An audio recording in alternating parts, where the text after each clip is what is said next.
Sí. ¿Desde cuándo? Desde hace años.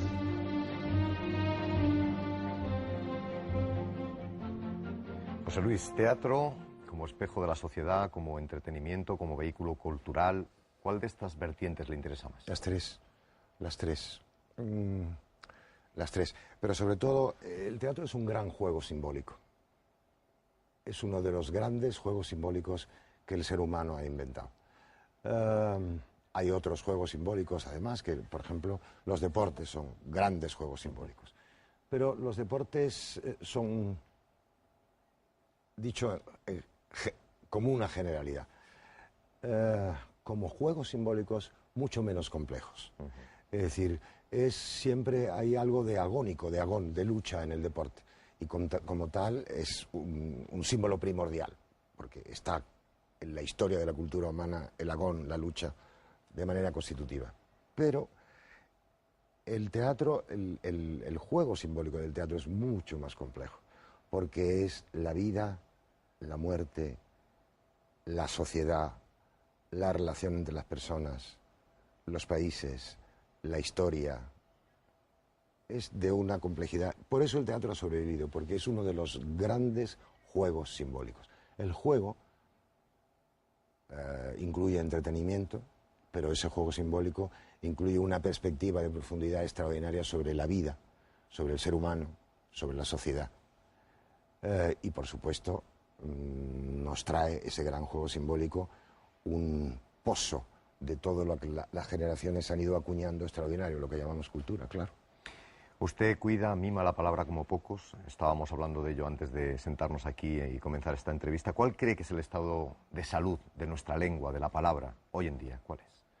Yo creo que hay una salud extraordinaria del castellano o del español, sobre todo a través de la enorme creatividad y expansión de nuestros hermanos latinoamericanos, su creatividad literaria,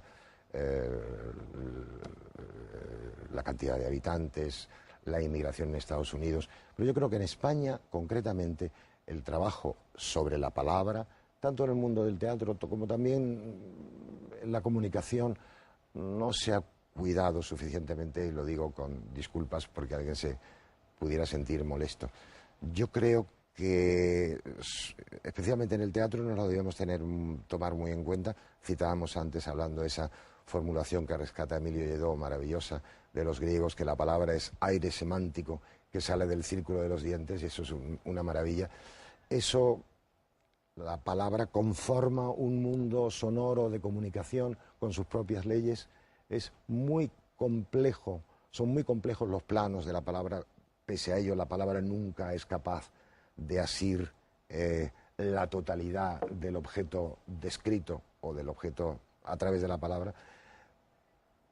Se podría hacer más, tenemos que hacer más.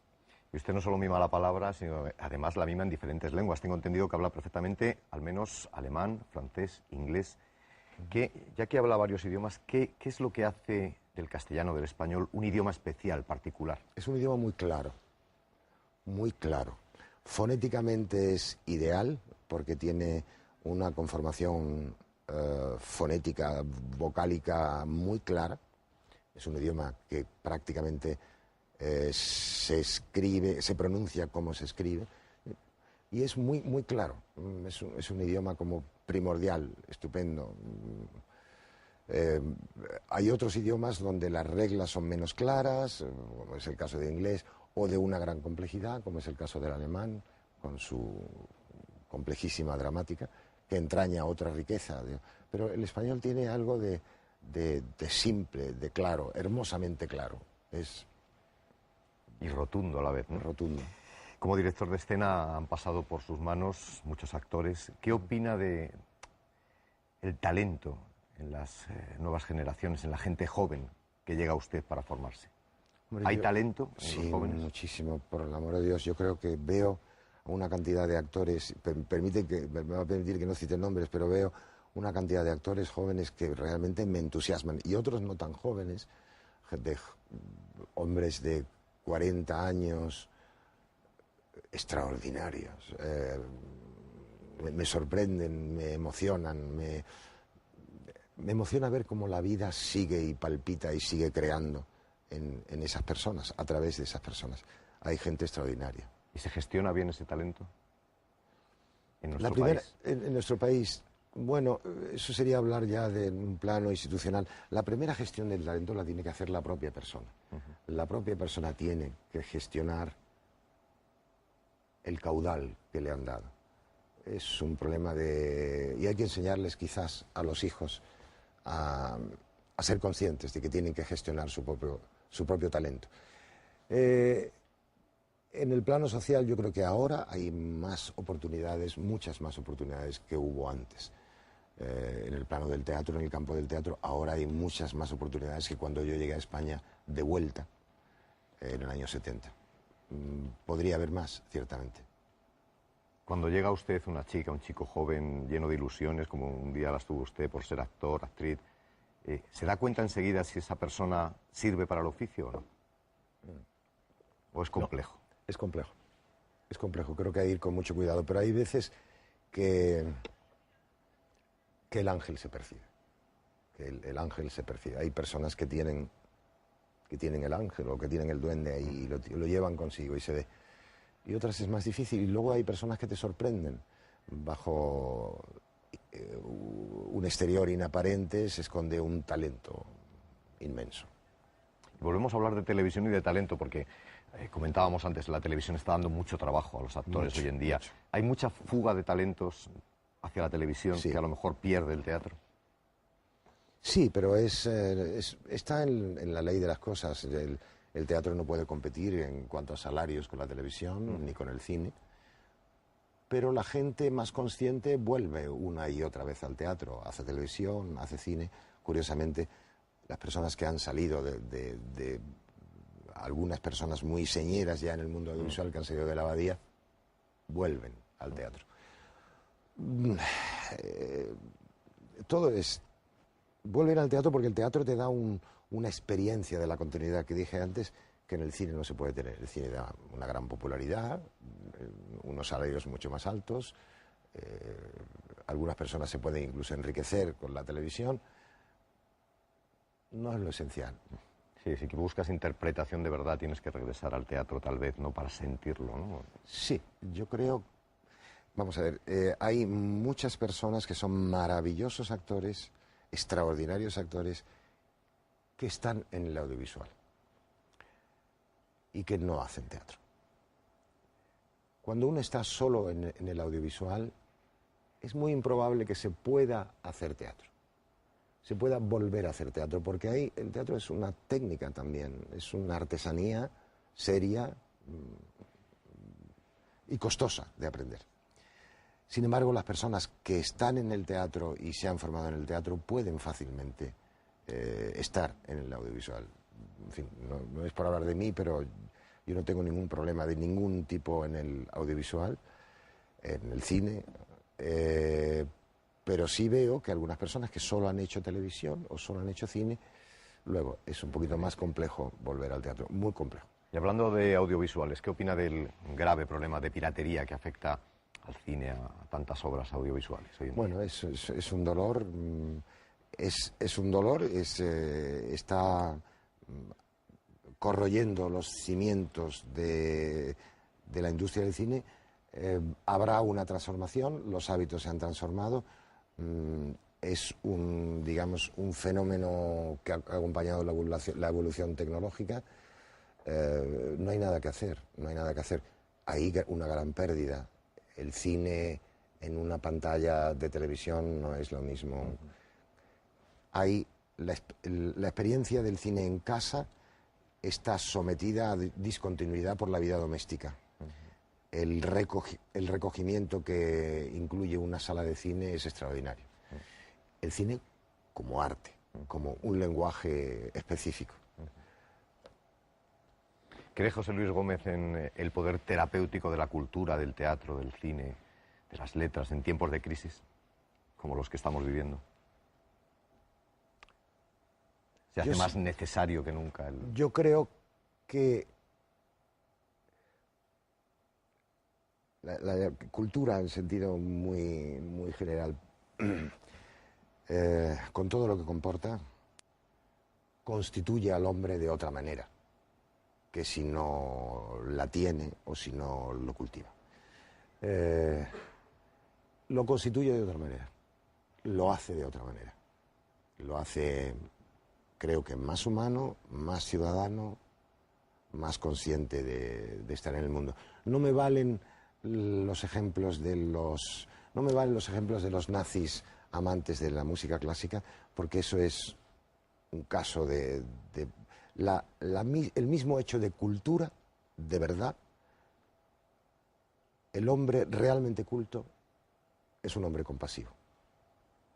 Y un hombre compasivo no puede, digamos, no lo podemos poner en el cesto de, siempre se habla de los nazis, el nazismo propiciador de la música, propiciador. La compasión está en el seno mismo del hecho de la cultura, porque la cultura no es simplemente leer libros, es entrar en el ser humano, el teatro, entrar en el ser humano, saber quién es el otro, eso es cultura. Usted que ha viajado por tantos países, ha interpretado por otros países, es un hombre de mundo, un hombre viajado. ¿Es al final España el mejor escenario para su talento, para su trabajo? Sí, por supuesto. España es el sitio donde yo quería estar, a donde yo quería volver, pero no es una cuestión de orgullo. Estoy agradecido de haber nacido donde he nacido, de haber sido engendrado por quienes fui engendrado, de haber vivido en un país con el que me identifico, pero no porque sea el mejor de todos, sino es un país sustancial para mí. Estoy contento de haber engendrado los hijos que he engendrado y haber podido hacer la profesión que me ha sido dado hacer. Muy agradecido. Usted además aquí ha hecho una gran tarea de formación en España. Se habla ya de un estilo de la abadía. ¿Cómo se reconoce ese estilo? ¿En qué consiste el estilo abadía? Creo que me gustaría creer que hay una elocuencia en lo físico y una elocuencia en las ideas manifestadas a través de la palabra, en lo que nosotros hemos intentado hacer. Pero claro, yo no lo puedo afirmar, me gustaría creer que es así. Sobre todo el reconocer, es decir, este actor, esta actriz, ha pasado por las manos de José Luis Gómez. Eso debe dar una enorme satisfacción, ¿no? Cuando... Seguramente ellos me han hecho crecer a mí también muchísimo. Claro. Muchísimo. Bueno, después de más de 40 años de profesión, usted ha recibido todo tipo de premios. Vamos a recordar algunos de ellos.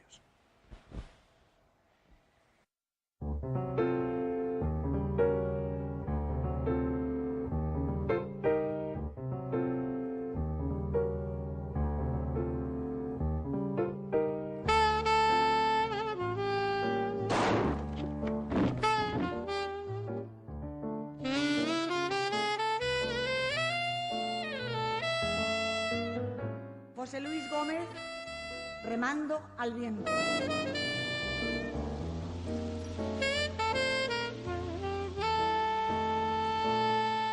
¿Quiere jugar conmigo? ¿Qué pasa? ¡Ah! ¡Esa luz! ¡Esa luz blanca! ¡Apagad esta luz!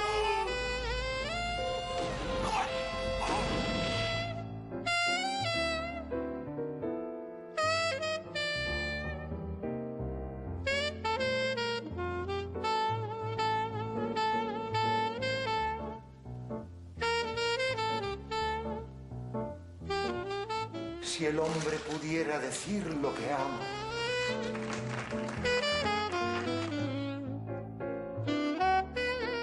Después de fusilarlo, ni siquiera tuvieron cojones para asumir lo que habían hecho. Nadie se quiso hacer responsable.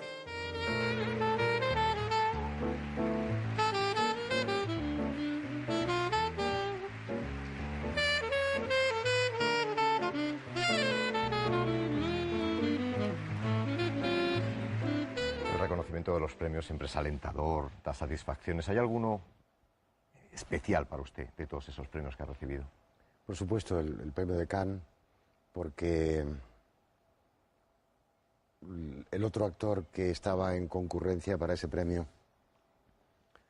es uno de los más grandes actores vivos y, por supuesto, es un azar que me cayera a mí. Estoy muy contento.